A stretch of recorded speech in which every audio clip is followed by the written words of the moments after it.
Look, something's happening in the precious metals market that most people aren't paying attention to. And if you own physical gold or silver right now, you need to understand what this means for you. The vaults are emptying. Not slowly, not gradually. We're talking about a systematic drain of physical metal that's accelerating by the day. And here's what nobody's telling you. This isn't just some temporary blip. This is a fundamental shift in how the entire precious metals market operates. Let me paint you a picture of what's actually going on behind the scenes. The COMEX vaults in New York. These are the warehouses where registered gold and silver sit, the metal that's actually available for delivery. Over the past 18 months, we've watched registered silver inventories drop from over 100 million ounces down to levels we haven't seen since the early 2000s. We're talking about a 40% decline in available metal. Gold? Same story. Registered gold at COMEX has been steadily declining, with major withdrawals happening almost weekly. But here's where it gets interesting. The London Bullion Market Association, the LBMA, they're the other major hub for physical precious metals. Their vaults have been experiencing something similar. Large institutional buyers, we're talking sovereign wealth funds, central banks, family offices with generational wealth, they're taking delivery of physical metal and moving it out of the traditional banking system entirely. Why does this matter? Because for decades, the precious metals market has operated on what's essentially a fractional reserve system. The paper market, all those futures contracts and ETF shares, they dwarf the actual physical metal by a ratio that would make your head spin. Some estimates put it at 100 to 1, maybe higher. For every ounce of physical gold or silver that actually exists in a vault somewhere, there are 100 paper claims on that same ounce. This system works perfectly fine as long as everyone's content to trade paper. As long as people are happy holding ETF shares or futures contracts, the music keeps playing.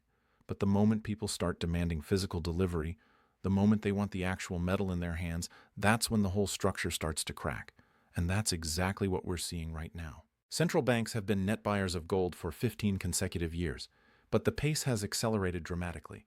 In the most recent quarter, central banks added over 300 tons of gold to their reserves. That's not normal. That's not business as usual. These are the most sophisticated financial institutions on the planet, and they're converting their dollar reserves into physical metal at a pace we've never seen before.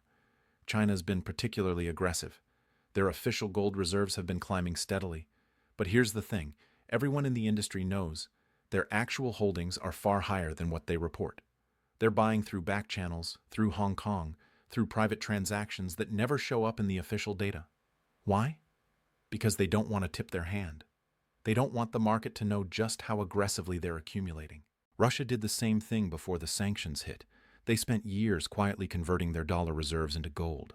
When the West froze their dollar assets, guess what? Their gold was untouchable. Sitting in vaults in Moscow, completely outside the reach of Western financial sanctions. India's doing it, Turkey's doing it, Poland, Hungary, Singapore, they're all accumulating physical gold at rates that would have been unthinkable a decade ago. These aren't random decisions. These are coordinated moves by countries that see something coming. But it's not just central banks. The really interesting part is what's happening at the retail and institutional level. There's a company called Sprott. They run physical precious metals trusts. Unlike ETFs that might hold paper claims or allocated gold that never moves, Sprott actually takes delivery of physical bars and stores them in secure vaults. Their Silver Trust, PSLV, has been experiencing massive inflows. Investors are pulling money out of traditional silver ETFs and moving it into vehicles that guarantee physical backing. Why? Because people are starting to ask questions. They're starting to wonder if their ETF shares are actually backed by real metal or just paper promises. The premiums tell the story. When you go to buy physical silver right now, you're paying anywhere from $3 to $5 over spot price, sometimes more.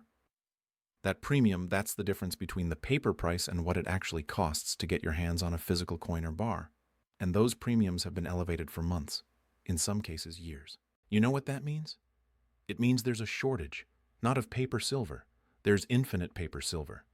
But physical metal, the stuff you can actually hold, that's getting harder to find. The US Mint has been rationing silver eagles. They can't produce them fast enough to meet demand.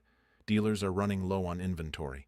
When you call up a major bullion dealer right now and try to order significant quantities of silver, they'll tell you there's a wait.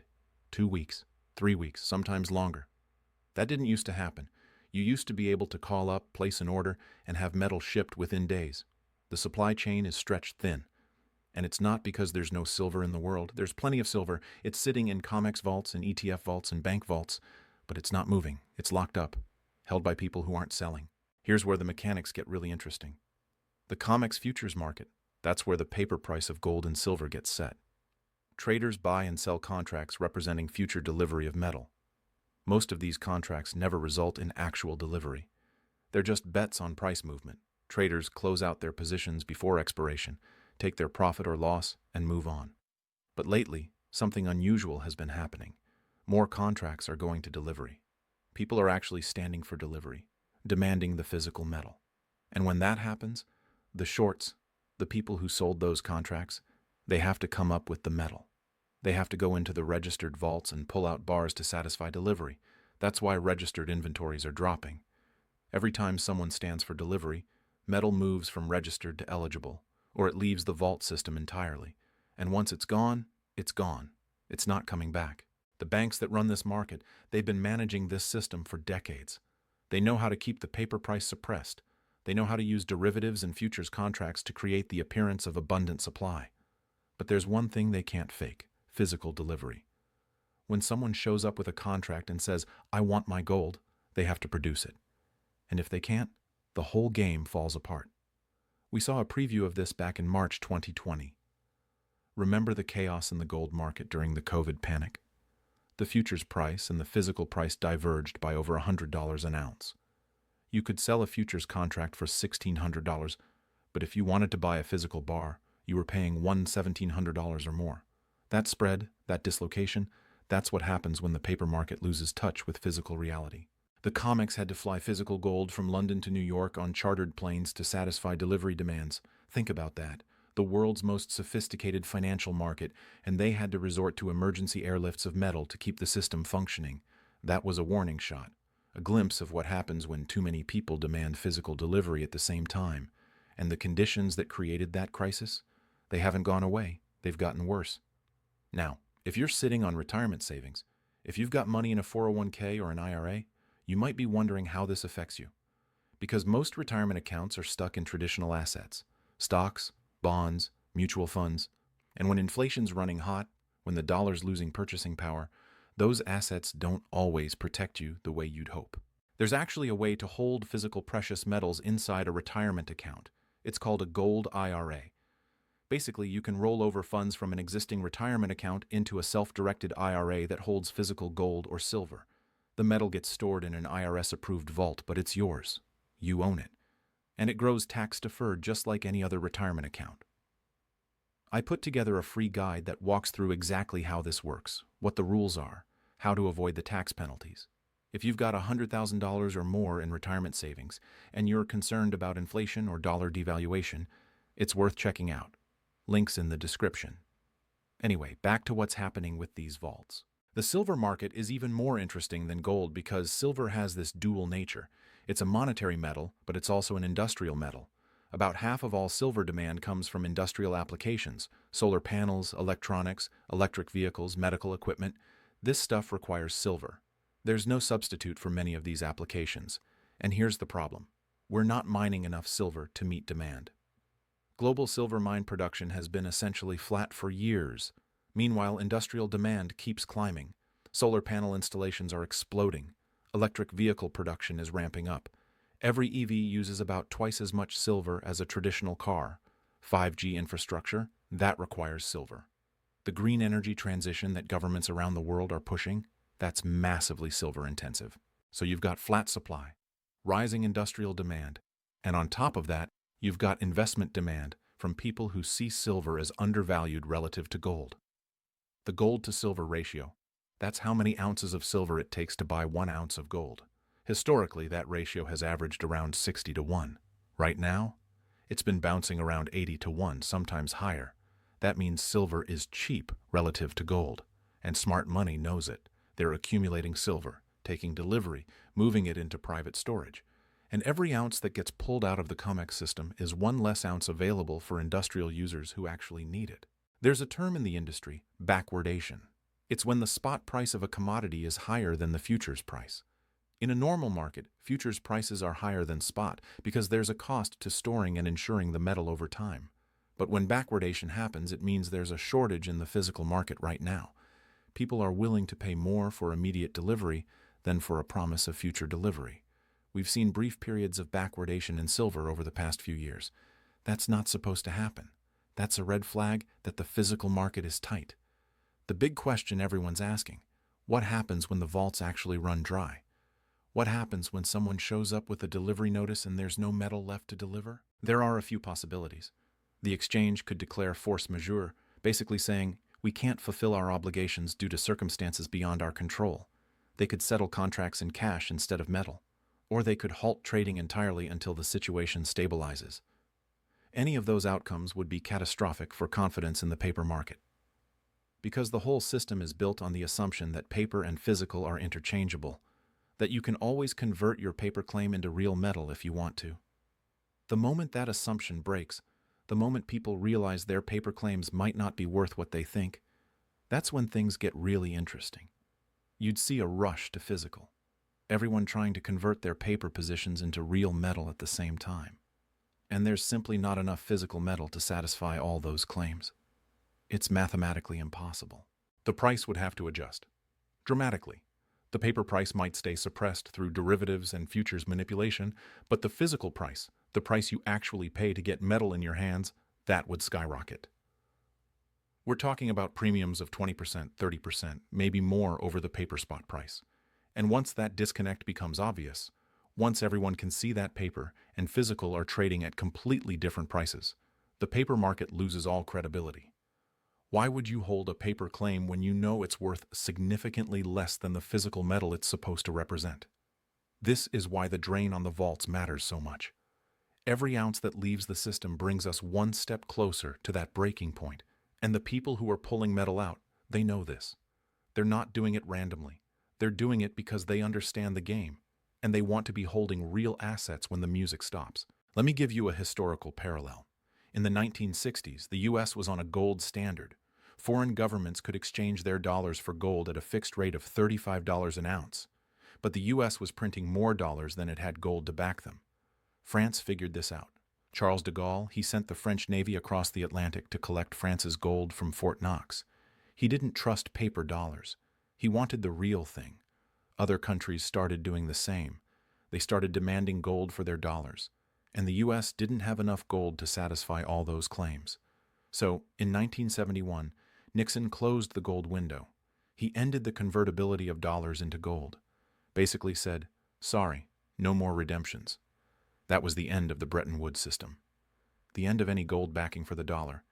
And it ushered in the era of pure fiat currency that we're living in now. What we're seeing today in the precious metals market has echoes of that same dynamic. Too many paper claims, not enough physical metal to back them. And the smart players, the ones who understand history, they're pulling their metal out while they still can. China learned this lesson. Russia learned this lesson. They watched what happened when the U.S. froze Afghanistan's dollar reserves, when they froze Russia's reserves. They realized that dollars held in the Western banking system aren't really yours. They can be seized, frozen, sanctioned away. But gold sitting in a vault in Beijing or Moscow, that's yours. Nobody can take it. Nobody can devalue it with a keystroke. This is why the BRICS nations have been talking about a gold-backed currency. They want an alternative to the dollar that can't be weaponized, and gold is the only asset that every country recognizes as valuable, that can't be printed into existence, that has maintained its purchasing power for thousands of years. The implications of all this are massive. If the paper precious metals market breaks down, if the disconnect between paper and physical becomes undeniable, it doesn't just affect gold and silver prices. It affects confidence in the entire financial system. Because if people can't trust that their gold ETF shares are actually backed by gold, what else can't they trust? Are their bank deposits really safe? Are their treasury bonds really risk-free? Is the dollar really as stable as they've been told? These are the questions that keep central bankers up at night, because once confidence starts to crack, once people start questioning the fundamental assumptions that underpin the system, things can unravel very quickly. And the evidence is mounting that we're approaching that inflection point. The vault inventories are declining. The premiums on physical metal are elevated. Central banks are accumulating at record pace. Industrial demand is outstripping supply. The paper market is stretched thin. Something's got to give. Now, I'm not saying this happens tomorrow. These structural shifts can take time to play out. The system has absorbed a lot of stress over the years. The banks that manage this market are sophisticated. They know how to manage the optics, how to keep the paper price stable even as physical tightness increases. But there are limits. There's only so much metal in the vaults. There's only so long you can maintain the illusion of abundant supply when the physical reality tells a different story. And here's the thing about these kinds of situations. They tend to resolve suddenly. You go along for months or years with everything seeming fine, and then one day, something breaks. A major player defaults on a delivery. A vault audit reveals discrepancies. A government makes a policy change that triggers a rush to physical. When that catalyst hits, when the market finally breaks, it won't be a gradual process. It'll be fast, violent. And if you're not positioned ahead of time, if you're still holding paper when everyone else is scrambling for physical, you're going to be on the wrong side of history. This is why people who understand these dynamics are taking action now. They're not waiting for the mainstream media to tell them there's a problem. They're not waiting for their financial advisor to recommend precious metals. They're looking at the data, connecting the dots, and making moves while there's still time. Physical gold and silver in your possession, that's an insurance policy against the kind of systemic breakdown we're talking about. It's not about getting rich quick. It's about preserving wealth through a period of monetary instability. It's about having real assets when paper assets might not be worth what you think. The people who owned gold in the 1970s, when inflation was running at double digits and the dollar was losing purchasing power, they protected their wealth. The people who owned gold in 2008, when the financial system was on the brink of collapse, they had a safe haven while everything else was falling apart. And the people who own physical precious metals now, as we watch these vaults drain and the paper market stretch to its breaking point, they're positioning themselves for whatever comes next. Because here's the reality. The current monetary system is built on debt and leverage. The U.S. national debt is over $36 trillion and climbing. The Federal Reserve's balance sheet is still massively expanded from all the money printing they did during COVID. Interest rates are elevated, which means the cost of servicing that debt is exploding.